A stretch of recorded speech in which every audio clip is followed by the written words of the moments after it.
बोलिए नृत्य गोपाल भगवान की। श्रीमद् भागवत का 10वां स्कंध का उत्तरार्ध। कंस के जो दोनों पत्नियां हैं, अष्टि और प्राप्ति, वो दोनों अपने पिता जरासंध के यहाँ चली जाती है। जरासंध को अपने वैधव्य का कारण बताया, और जरासंध बहुत बड़ा शक्तिशाली राजा था उस समय का। उसकी दोनों बेटियों को विधवा कर दिया श्री कृष्ण ने। जरासंध बहुत आक्रोश में आ जाता है। उसने कहा, मैं यदुवंश को ही पृथ्वी से मिटा दूंगा। 23 अक्षौहिणी सेना, आप कल्पना करें, पूरे महाभारत में दोनों पक्षों को मिलाकर के 18 अक्षौहिणी सेना, और जरासंध अकेले 23 अक्षौहिणी सेना लेकर के मथुरा पे आक्रमण करता है। तब भगवान कृष्ण को जब पता लगा कि तो बड़ी विशाल सेना लेकर आक्रमण करने आया है, भगवान श्री कृष्ण ने संकल्प किया, 2 रथ, सारथी, घोड़े, अस्त्र शस्त्र, ये सब प्रकट हुए। भगवान जब तक वृंदावन में रहे तब तक उन्होंने अस्त्र शस्त्र को धारण नहीं किया, क्योंकि वृंदारण्य का अर्थ होता है जहां पर रण नहीं होता, जहां पर युद्ध नहीं होता, उसका नाम है अरण्य। रणतुम योग्य रण्य नारण्य अरण्य।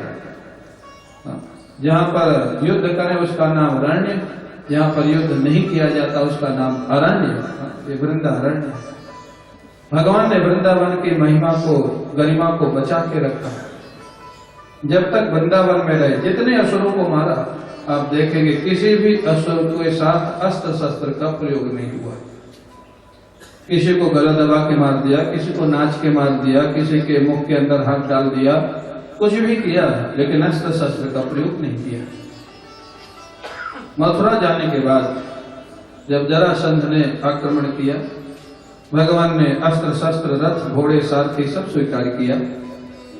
एक रथ बलराम जी को दिया, एक स्वयं स्वीकार किए, और ललकारने के बाद बाहर निकल के आए। जरासंध ने देखा, श्री कृष्ण को देखते ही चिढ़ गया। न तया योद्धुमिच्छामि बाले नैकेन लज्जया। श्री कृष्ण, तेरे जैसे निम्न प्रकार के व्यक्ति से तो मैं युद्ध करने में भी लज्जा का अनुभव करता हूं। श्री कृष्ण ने कहा, तो मैंने ऐसा कौन सा काम किया है? तुमने अपने हाथों से अपने मामा को मारा, जो तुमको इतने प्रेम से बुलाया यज्ञ के लिए। अब श्री कृष्ण उसको क्या समझावे कि यज्ञ के लिए बुलाया था कि मारने के लिए बुलाया था? ठीक है, अच्छा तू आया है ना लड़ने के लिए, और मेरे से लड़ना नहीं तो आया क्यों?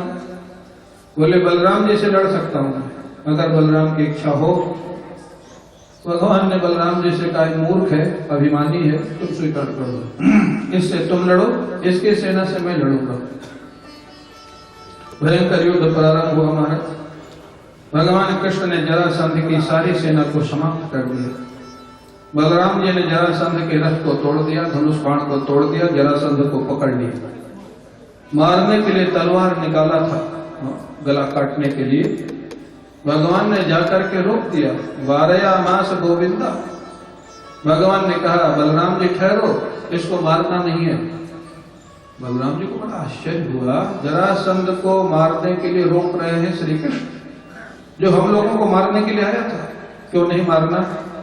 धीरे से अलग से बुला के बोले, इससे अपना काम करवाना है। ये हमारा काम करेगा? ये हमारा दुश्मन, ये हमारा काम कैसे करेगा?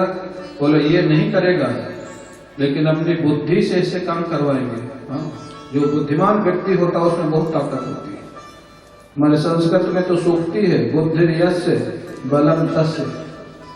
जिसके पास बुद्धि है उसी के पास ताकत है। निर्बुद्धे है कुतो बलम। जिसके पास बुद्धि नहीं है उसके पास कोई ताकत नहीं। महाराज कैसे करवाओगे? बोले, इसकी सेना को मार डाला है, इसको छोड़ देंगे। ये बड़ा अभिमानी है, अपमान इससे सहन होगा नहीं। ये दोबारा सारी सेना को इकट्ठी करके फिर आएगा, फिर आक्रमण करेगा, फिर इसकी सेना को मार देंगे, फिर इसको छोड़ देंगे। और इसकी सेना में जितने लोग आएंगे वो सब असुर होंगे, वो सब दुष्ट होंगे जो जरासंध की सेना में होंगे। तो बलराम भैया, हम दोनों का अवतार हुआ है दुष्टों का संहार करने के लिए। अगर ये इकट्ठा कर करके नहीं लाएगा तो हमको जा जाके खोजना पड़ेगा कहां कहां दुष्ट हमको मारना है। तो इसी से अपना काम करवाएंगे, इकट्ठा करके ये लाएगा, मारने का काम हम करेंगे तो हमारे काम तो करेगा। बुद्धि से नहीं करेगा, लेकिन अपनी इच्छा से नहीं, हमारी बुद्धि से, चतुराई से काम कराना होगा। और वो योजना श्री कृष्ण की सफल हुई। जरासंध को छोड़ दिया, जरासंध बहुत अपमानित, सारी सेना मर गई और मेरे को मारा भी नहीं, छोड़ दिया और अपमानित। सम्मानित व्यक्ति के लिए मरना ज्यादा अच्छा है, बल्कि अपमानित होकर जीने से। वो बड़ी भयंकर सेना फिर इकट्ठी किया, फिर आक्रमण किया। कृष्ण बलराम ने उसकी सेना को मार दिया, जरासंध को फिर छोड़ दिया, फिर लेके आया, सेना को मार दिया, फिर छोड़ दिया। जाओ बेटा, फिर दुष्टों को इकट्ठा करके जाओ। 17 बार सारे भारतवर्ष के दुष्टों को मंगा लिया इकट्ठा कर करके, मथुरा ले आते, श्री कृष्ण मार देते, जरासंध को छोड़ देते। लेकिन जरासंध इतना अभिमानी और पीछे हटने वाला नहीं। 18वीं बार फिर सेना लेके तैयार। जरासंध आ रहा था। उसी समय काल यवन नाम का एक दैत्य था, वो भी महाराज असुर दैत्य। नारद जी से कहता, मेरे को कोई लड़ने वाला बताओ, लड़ने वाला, बिना काम के लड़ने वाला, कोई जरूरत नहीं लड़ने के, लेकिन लड़ने वाला बताओ। माने जो व्यक्ति प्रातः काल से ये खोजे कि मैं किससे झगड़ा करूं, वो कौन है? मनुष्य है कि असुर है? आप लोगों में ऐसा कोई नहीं होगा, ऐसा मैं भरोसा करता हूं। लेकिन किसी किसी की आदत होती, बिना कारण जब तक एक दो से झगड़ नहीं लेगा तब तक उसके मन को चैन नहीं मिलेगा। कालियवन नारद जी से बोलता, कोई लड़ने वाला बताओ। नारद जी बोलते, भाई मैं कहां से बताऊं? बोले, नहीं बताओगे तो तुम्हें को लड़ना पड़ेगा। अब तुम या तो तुम लड़ो या तो बताओ। नारद जी बोले, ठीक है, मथुरा चले जाओ। वो भी पकड़ के ये भेज दी मथुरा। कौन है वहां? बोले, श्री कृष्ण बड़े भारी योद्धा है, वो तुमसे लड़ेंगे। मैं तो जानता नहीं। बोले, मैं परिचय बता देता हूँ, सांवरे है, पीताम्बर पहनते, बनमाला पहनते, और सबसे बड़ी उनकी पहचान है कि हमेशा मुस्कुराते रहते हैं। कुछ भी हो जाए कभी दुखी उनके चेहरे पर दिखाई नहीं देता है। इधर से कालियवन आ रहा है, उधर से जरासंध आ रहा है। दोनों की सूचना श्री कृष्ण के पास, खुफिया विभाग से। श्री कृष्ण ने सोचा, मैं एक से तो लड़ूंगा तो दूसरा मथुरा को नष्ट करेगा, प्रजा दुखी होगी। रात्रि में ही विश्वकर्मा को बुलाया। रात्रि, एक रात्रि के अंदर तुम समुद्र के बीच में द्वारिका नगरी का निर्माण करो और उसी रात में सारी प्रजा को द्वारिका भेजना है।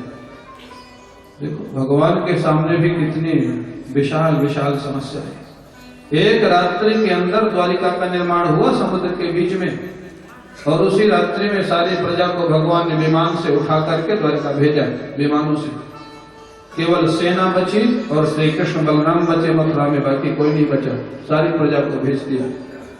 और भगवान ने विश्वकर्मा को कहा था, ऐसी जगह द्वारिका बनाना जहां ये 2 पैर वाला व्यक्ति आसानी से न पहुंचे। मतलब भगवान भी थोड़ा अगर सावधान रहते हैं तो किससे रहते हैं? किससे रहते हैं? 2 पैर वाले इंसान से, माने हमसे और आपसे। भगवान भी अगर केयरफुल रहते तो हमसे आपसे ही रहते हैं और किसी से नहीं करते। जानते इसमें इतनी बुद्धि है, ये कब हमको फंसा देगा, कब क्या कर देगा, इसका कोई भरोसा नहीं। और द्विपद दुर्गम, जहाँ 2 पैर वाला इंसान आसानी से न पहुंचे, इसलिए द्वारिका को समुद्र के बीच में बनाया गया। अब कालियवन पहले आ गया। कालियवन ने कहा, यहाँ कृष्ण नाम का कोई योद्धा है, मैं उससे लड़ना चाहता हूँ। कृष्ण को तो दूसरी लीला करनी थी। श्री कृष्ण बिना रथ लिए, बिना सेना लिए निहत थे और पैदल मथुरा के बाहर आके कालियवन के सामने खड़े हो गए। मैं ही श्री कृष्ण हूं, बताओ क्या बात है।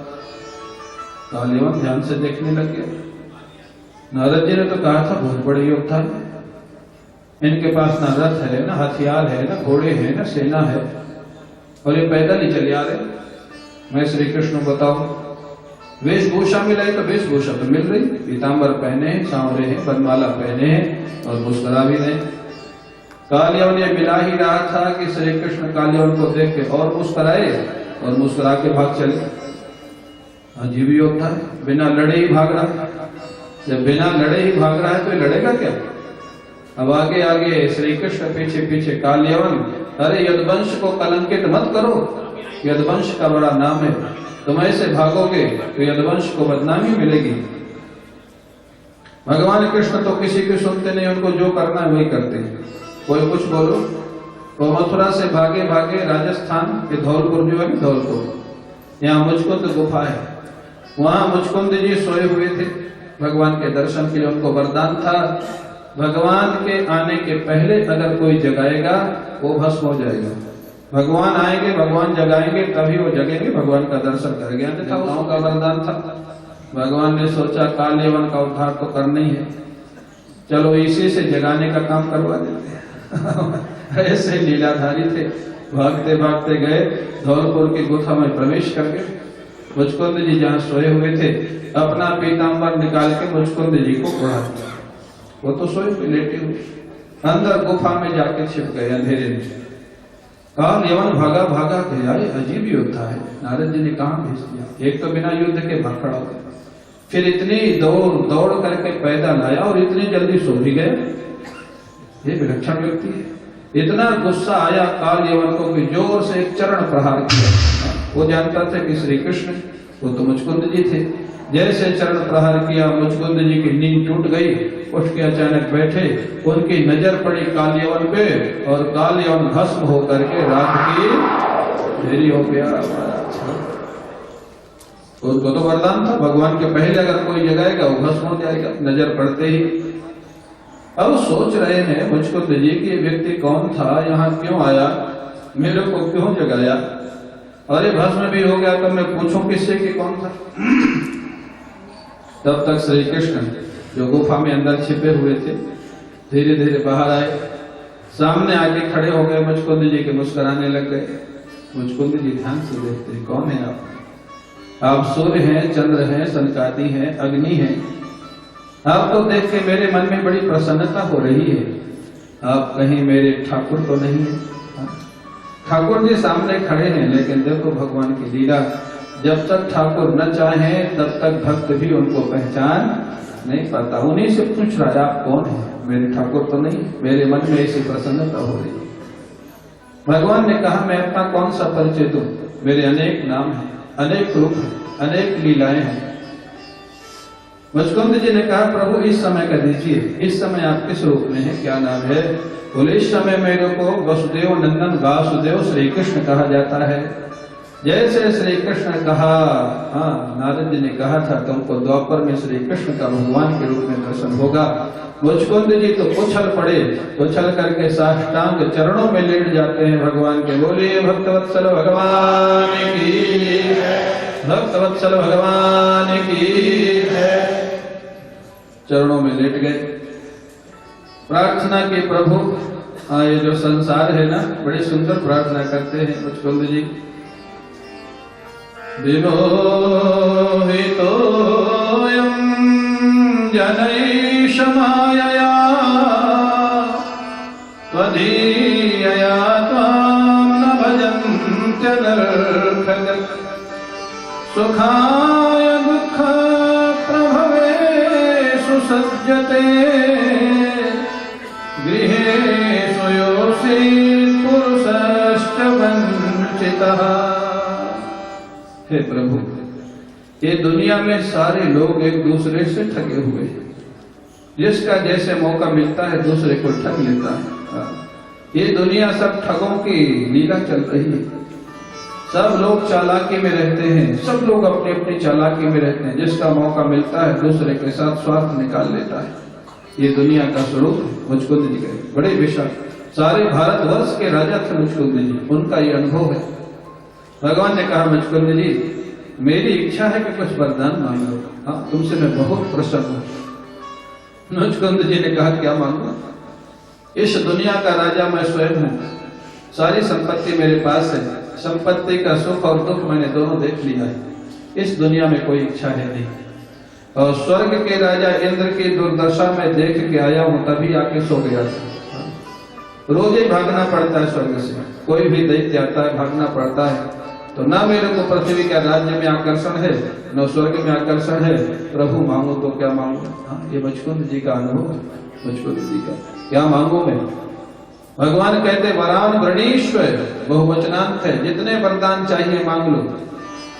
कैसे कैसे भक्त हुए, भगवान सामने से कह रहे जितने वरदान चाहिए मांग लो। मुचकुंद जी एक भी वरदान नहीं मांग रहे। और हमारे आपके सामने अगर ठाकुर जी आ जाए, कहते जितने वरदान चाहिए मांग लो, लिस्ट तैयार है ना, रोज ही तैयार रहते हैं, रोज तैयार है, कभी तो आएंगे। अरे भगवान की छोड़ो, भैरव जी ही सामने आ जाए, भैरव जी आ जाए, अरे भैरव जी की छोड़ो, कोई प्रेत साचे ही सामने आ जाए, उससे भी मांग लेंगे। कोई चमत्कारिक आ जाए, तांत्रिक आ जाए, ज्योतिषी आ जाए, यहाँ तो मांगने की लिस्ट तैयार रहती है। लोग कहते हैं भगवान महाराज दर्शन नहीं देते, दर्शन दिए बिना तो उनकी हालत है कि रोज ही लिस्ट उनके चरणों में पड़ी रहती है। वो सोचते हैं बिना दर्शन दिए ये हालत है, दर्शन दूंगा तब क्या होगा, इसीलिए नहीं आते। मुचकुंद जी को कह रहे हैं वरदान मांग लो जितने चाहिए। मुचकुंद जी कहते क्या मांगो, दुनिया देख ली है, स्वर्ग देख लिया है, आप देना ही चाहते हैं प्रभु। तो इस जीवन के बाद जब तक ये प्रारब्ध है, शरीर रहेगा, प्रारब्ध छूटने के बाद अपना धाम दे दीजिए और अपने धाम में अपने चरणों का सानिध्य दे दीजिए, निरंतर वहां पर निवास करना और कुछ नहीं चाहिए। ऐसे ऐसे भक्त, भगवान ने कहा वो तो दूंगा, लेकिन अभी एक मेरा काम आपको करना है। प्रभु ठीक है, आपका काम तो मेरा भजन है, आपका काम तो मेरी सेवा होगी, आप आदेश करें क्या करना है। ये द्वापर की घटना है मुचकुंद जी की। भगवान ने कहा तुमको कलयुग में एक जन्म और लेना होगा। क्यों? बोले कलयुग में भक्ति का प्रचार करने वाले बहुत कम हो जाएंगे, या भक्ति का दिखावा ज्यादा हो जाएगा, यथार्थ भक्ति नहीं होगी, तो तुमको जन्म लेकर के मेरी भक्ति का प्रचार करना है। बोले प्रभु कहाँ जाना है, क्या बनना है? बोले गुजरात में जूनागढ़ में तुमको नरसिंह मेहता बनकर के जन्म लेना होगा और मेरी भक्ति का प्रचार करना होगा। यही मुचकुंद जी कलिकाल में नरसिंह मेहता बन के आए। क्या जीवन था नरसिंह मेहता का, बचपन से क्या जीवन था। जब इस कलिकाल में महाराज की लीला का दर्शन भगवान शंकर ने कराया। भगवान शंकर के उपासक थे नरसिंह मेहता पहले। भगवान शंकर प्रकट हुए, बोले क्या चाहते हो? बोले प्रभु आपको जो अच्छा लगे दे दो। भगवान शंकर ने कहा चलो तुमको एक दिव्य लीला का दर्शन कराता हूँ। महाराज की लीला का दर्शन इन्हीं आंखों से नरसिंह मेहता ने किया इस कलयुग में। और उसके बाद भगवान ने उनको वरदान दिया, केदारा राग दर्शन दो घनश्याम नाथ मोरी अखियां प्यासी रे नरसिंह। जब भी केदारा राग में मुझको पुकारोगे मैं तुम्हारे पास आ जाऊंगा। हाँ, 52 टाइम भगवान ने दर्शन दिया नरसिंह मेहता को। खाली दर्शन नहीं दिया, उनकी लीलाओं में शामिल हुए, उनके काम में शामिल हुए। नानी माई का मायरा आप लोग खूब सुनते ही है ना। ये कलयुग की घटना है, ये कोई सतयुग त्रेता द्वापर की नहीं। नानी माई का भात भरने के लिए कौन आए थे? आए थे ना भगवान। खाली दर्शन नहीं दिया, पूरा काम किया, भात भरा। वो नरसिंह मेहता बने महाराज मुचकुंद जी और कलिकाल में भक्ति का प्रचार किया। भगवान कालयवन को मुक्त करके वहां से वापस मथुरा आते, जरासंध आ गया।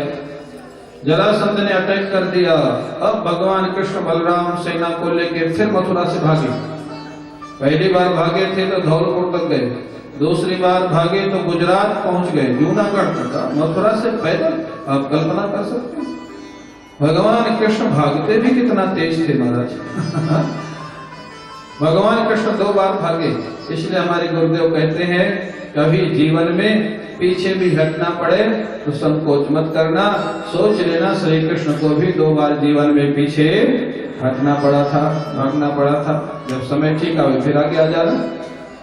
श्री राम का आदर्श हृदय में रखो, श्री कृष्ण का आदर्श व्यवहार में। आज का जो समय है, आज के जो लोग हैं, आप सत्यवादी बन के रहोगे, लोग आपको बेवकूफ समझेंगे, आपकी सत्य निष्ठा का मिसयूज करेंगे। सच्चे के साथ सच्चे रहो, चालाक के साथ चतुराई रखो।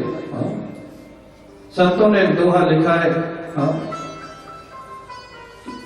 ईश्वर से साचे रहो, संतन सो सद्भाव।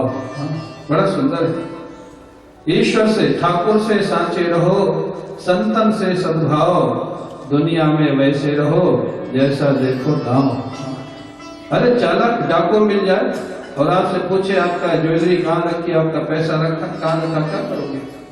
बताओगे? वहां पर आपको झूठ बोलना पड़ेगा, वहां पर श्री कृष्ण के आदर्श को अपनाना होगा।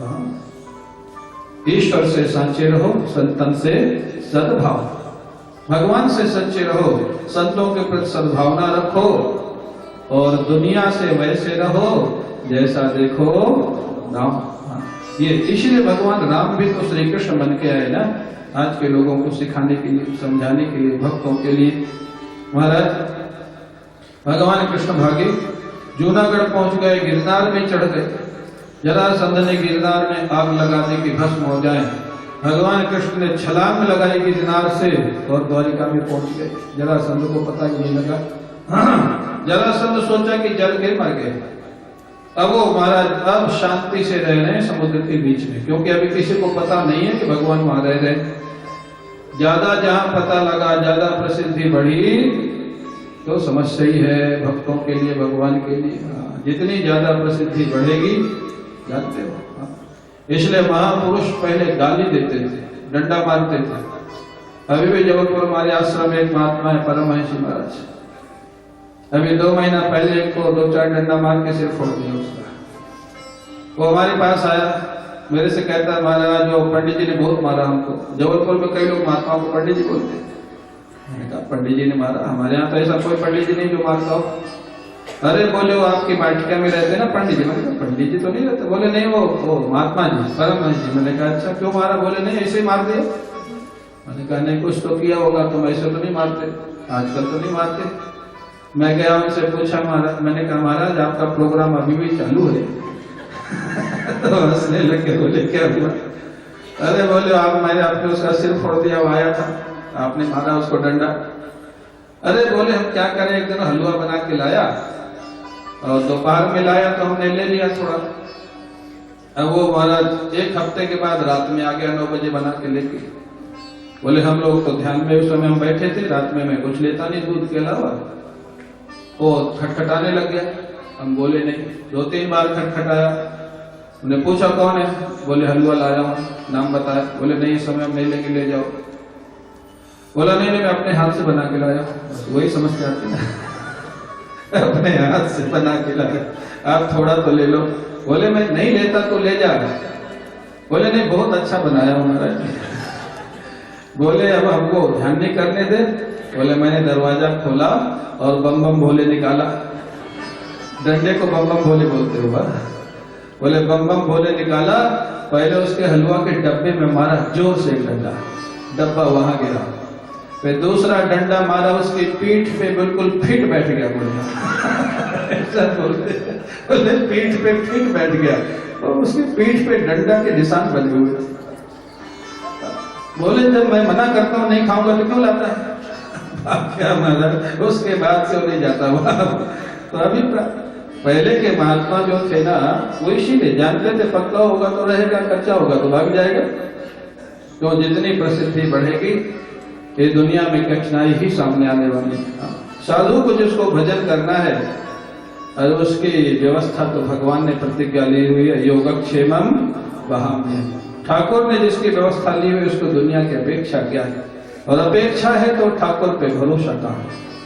तो महाराज भगवान कृष्ण एकांत में रहने लग गए बड़ी शांति से। सबसे पहले उन्होंने अपने बड़े भाई बलराम जी का विवाह करवाया रेवती मैया से, और सुखदेव जी फिर थोड़ा परीक्षित को छेड़ दिए। महात्माओं में आपस में छेड़छाड़ विनोद होता रहता है, वही साधु का स्वभाव। सुखदेव जी ने कहा राजन मैंने ऐसा सुना है कि तुम्हारे श्री कृष्ण का पहला विवाह रुक्मिणी जी के साथ हुआ, लेकिन राक्षस विधि से हुआ। राक्षस विधि का मतलब जो किसी कन्या को जबरदस्ती अपहरण करके ले जाए, उसकी इच्छा के विपरीत जबरदस्ती विवाह कर ले, उसका नाम है राक्षस विधि। तो रुक्मिणी के साथ ऐसा तो नहीं हुआ। रुक्मिणी जी ने तो प्रार्थना की थी, संदेश भेजा था, लेकिन सुखदेव जी ने ऐसा क्यों? उन्होंने कहा मैंने ऐसे सुना है। सुना है मतलब मैं कंफर्म नहीं कर रहा हूं कि ऐसा ही हुआ है, परीक्षित को छेड़ने के लिए, हाँ, विनोद के लिए। परीक्षित ने कहा नहीं ऐसा नहीं हो सकता, मेरे ठाकुर का पहला विवाह राक्षस में तो ऐसा नहीं हो सकता, आप विस्तार से सुनाइए, कुछ लीला हुई होगी। सुखदेव जी महाराज सुनाना प्रारंभ करते, रुक्मणी जी का विवाह कैसे हुआ। राजा श्री भीष्मको नाम विदर्भाधिपतिर्महान् तस्य पंचा भवन पुत्राः कन्यैका च वरानना। विदर्भ क्षेत्र में अमरावती जहां पर है महाराष्ट्र में, वहां के राजा थे भीष्मक। भीष्मक के 5 महाराज बेटे थे और एक बेटी थी। बेटी का नाम रुक्मणी था, सबसे बड़े बेटे का नाम रुक्मी था। रुक्मी जन्मजात श्री कृष्ण से द्वेष करता था, जलता था, बिना कारण जलता था, स्वभाव होता किसी किसी। रुक्मणी जब बड़ी हुई, विवाह के योग्य हुई और रुक्मी युवराज है, रुक्मी ने निर्णय कर लिया था श्री कृष्ण से दुश्मनी निकालने का कुछ ना कुछ तरीका तो निकालूंगा। बिना कारण दुश्मनी, श्री कृष्ण कुछ नहीं करते थे, लेकिन वो दुश्मनी मानता, इसका कोई उपाय नहीं।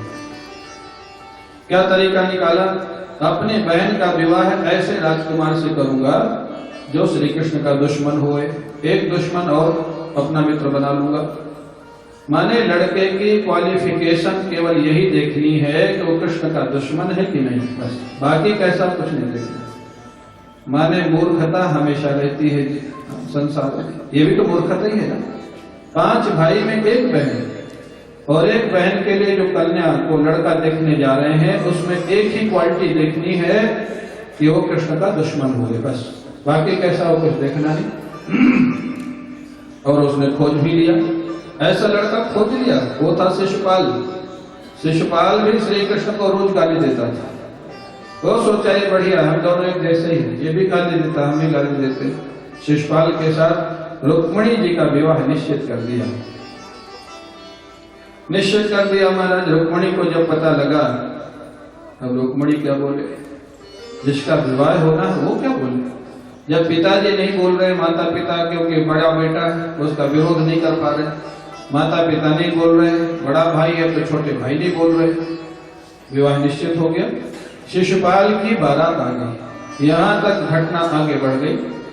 अब रुक्मणी घबराई, लगता है तो विवाह कर ही देगा ये दुष्ट के साथ, शिशुपाल के साथ।